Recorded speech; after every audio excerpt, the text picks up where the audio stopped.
বিসমিল্লাহির রহমানির রহিম। আসসালামু আলাইকুম ওয়া রাহমাতুল্লাহি ওয়া বারাকাতুহু। বন্ধুরা, আজকে আবারও আপনাদের জন্য নতুন একটি টিউটোরিয়াল নিয়ে হাজির হয়েছি।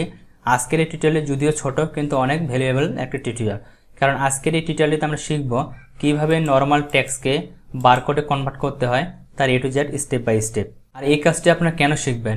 এই কাজটি শেখার কারণ হচ্ছে, আপনি যদি কোনো কোম্পানিতে চাকরির জন্য আবেদন করেন বা কোনো কোম্পানিতে যদি চাকরি করে থাকেন, তাহলে আপনি দেখবেন ওই কোম্পানি যে প্রোডাক্ট যদি উৎপন্ন করে ওই প্রোডাক্টের গায়ে দেখবেন এই ধরনের বারকোড ইউজ করা থাকে। তো এই বারকোডগুলো যদি আপনি তৈরি করতে পারেন, তাহলে নিশ্চয়ই ওই কোম্পানিতে আপনি একটু হলে অ্যাডভান্টেজ বেশি পাবেন। তো এই জন্য এই কাজগুলো শিখে রাখবেন। অথবা আপনি যদি বাজার থেকে যে কোনো কোম্পানির যদি প্রোডাক্ট কিনে থাকবেন, তাহলে দেখবেন যে ওই প্রোডাক্টের গায়ে এই ধরনের বারকোড দেওয়া থাকে। এই জন্য আমরা বারকোডগুলো তৈরি করা শিখবো।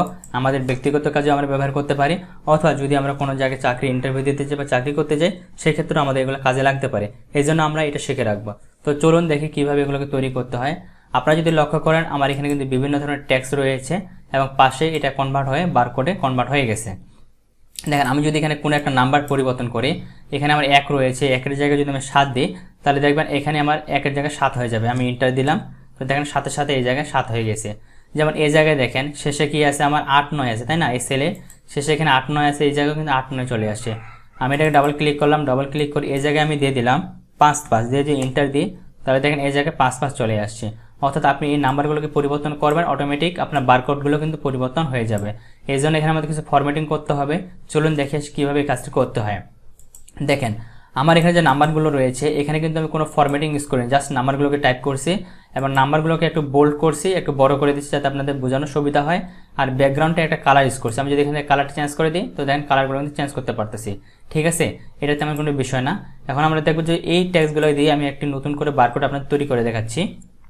মনে করেন আমি এটা এই সেলে বের করব, এর জন্য এই সেলটাকে একটু বড় করে নিচ্ছি। আপনি যে সেলে বারকোডটা বের করতে চান সেই সেলটাকে সিলেক্ট করবেন। সিলেক্ট করে কিবোর্ড থেকে ইকুয়াল সাইন দেবেন। ইকুয়াল সাইন দেওয়ার পর কিবোর্ড থেকে শিফট বাটন প্রেস করে ধরে রেখে ডাবল কোটেশন দেবেন। ডাবল কোটেশন দেওয়ার পর ফার্স্ট ব্র্যাকেট স্টার্ট করবেন। ফার্স্ট ব্র্যাকেট স্টার্ট করার পর কিবোর্ড থেকে আবার ডাবল কোটেশন দেবেন। ডাবল কোটেশন দিয়ে এন্ড সাইন স্টার্ট করবেন। এটা দেওয়ার পর যে সেলের মানটা আপনি বের করতে চাচ্ছেন, মানে যে সেলটে বা যে কোডটাকে বারকোডে কনভার্ট করতে চাচ্ছেন, সেই কোডের সেলটা সিলেক্ট করে দিতে হবে বা কোডটা এখানে লিখে দিতে হবে। তো আমি যদি এখানে লিখে রাখছি, জাস্ট এই সেলটাকে সিলেক্ট করে দিলাম। সেলটাকে সিলেক্ট করে দিলে দেখেন এই সেলের যে লোকেশন রয়েছে আমাদের D4, সেই D4 লোকেশনটা এখানে চলে আসে। তো লোকেশনটা আসার পর আবার আমরা কিবোর্ড থেকে এন্ড সাইন দিয়ে দিব, দিয়ে আবার ডবল কোটেশন ক্লোজ করব।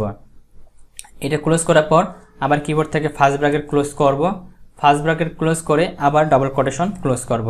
তো দেখেন আমি এখানে যেভাবে লিখছি, অবশ্যই আপনাদের কিন্তু এভাবে লিখতে হবে। এভাবে না লিখলে কিন্তু কাজ করবে না। এটা লেখার পর কিবোর্ড থেকে এন্টার দিবেন। এন্টার দিলে দেখেন এইখানে যে লোকেশনটা ছিল, এই লোকেশনের টেক্সটটা আমার এখানে চলে আসছে।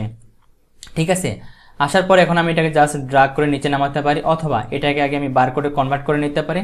তারপর নিচের যেগুলো রয়েছে এগুলোর মান বের করতে চাই, জাস্ট ড্রাগ করে নিচে নিয়ে আসবো, অটোমেটিক মানগুলো পরিবর্তন হয়ে যাবে। তো এটাতে দেখতে পাচ্ছেন যে নর্মাল টেক্সট রয়েছে, এবং এটাকে আমাদের বারকোডে কনভার্ট করতে হবে। বারকোডে কনভার্ট করার জন্য যে সেলটিকে আপনি বারকোডে কনভার্ট করবেন, ওই সেলটিকে ফরম্যাটিংটা ইউজ করার পর সেলটিকে সিলেক্ট করবেন। সিলেক্ট করে মাউসের রাইট পাশে ক্লিক করবেন।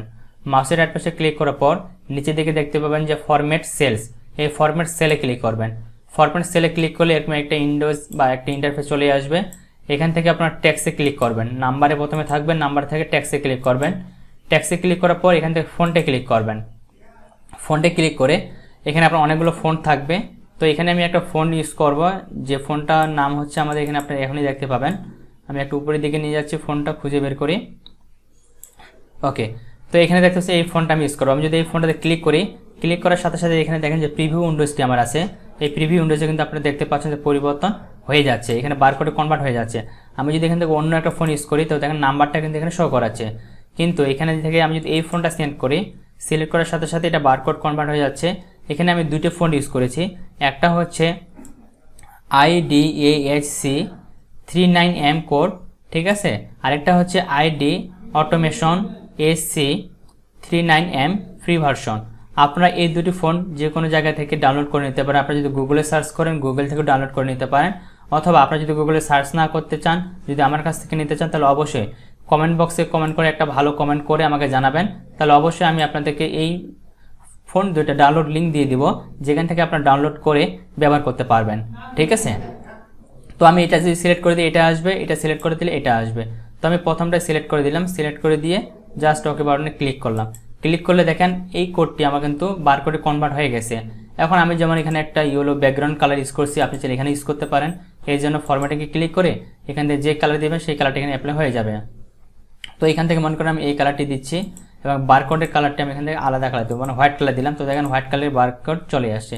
তো এটা ভালো দেখাচ্ছে না, আমাদের ব্ল্যাক অ্যান্ড ইয়েলোটাই ভালো দেখাচ্ছিল, আমি এখান থেকে ইয়েলোটা দিতে পারি। তো দেখেন ইয়েলোটা কনভার্ট হয়ে গেছে।